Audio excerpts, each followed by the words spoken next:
एक होतं गाव, महाराष्ट्र त्याचं नाव.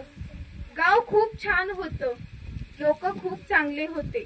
मराठी भाषा बोलत होते, गुण्या गोविंदानं नांदत होते.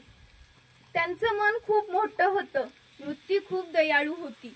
दुखलं खुपलं तर एकमेकांच्या हाकेसरशी धावून जायचे, आल्या गेल्याला सांभाळून घ्यायचे, एकमेकांना साथ देऊन जगण्याचं गाणं शिकवायचे. महाराष्ट्रात होता एक भाग, मुंबई त्याचं नाव. मुंबई सुद्धा छान होती, महाराष्ट्राची शान होती. सर्वांच्या आकर्षणाची बाब होती.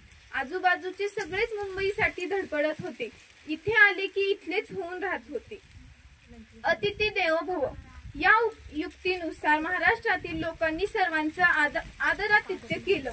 पाहुण्यांचा मान म्हणून मागतील ते देऊ लागले. हळूहळू परिस्थिती बदलू लागली. अतिथी जास्त आणि यजमान कमी झाले. मुंबई कमी पडू लागली, आजूबाजूला पसरू लागली. सगळ्यांचीच भाषा वेगवेगळी होती. मराठी आपली वाटत नव्हती. प्रश्न मोठा गहन होता, पण माणसं मात्र हुशार होती, दूरदृष्टीची होती. त्यांना एक युक्ती सुचली. दूरदेशीची परदेशातील भाषा त्यांना जवळची वाटली. त्यांना वाटलं आपली मुलं शिकतील, परदेशात जातील, उच्च शिक्षित होतील, सर्वांचा अगदी महाराष्ट्राचाही विकास होईल. म्हणून त्यांनी याच भाषेतील शिक्षणाची सोय केली. आजूबाजूला या भाषेत बोलणारे पाहून मराठी माणसंही खंतावली. आपल्यालाही हे आलंच पाहिजे म्हणून याच भाषेत शिकू लागली आणि शिकवूही लागली. मग हळूहळू मराठी कोणीच शिकेना, मराठी कोणीच बोले. ज्ञान पुरवत होती. पुस्तक जागेवर ठेवत म्हणाली, अरे खूप पूर्वी म्हणजे तुझ्या आजोबांच्या वेळेस मराठी भाषा प्रचलित होती. आता कोणी नाही ती बोलत.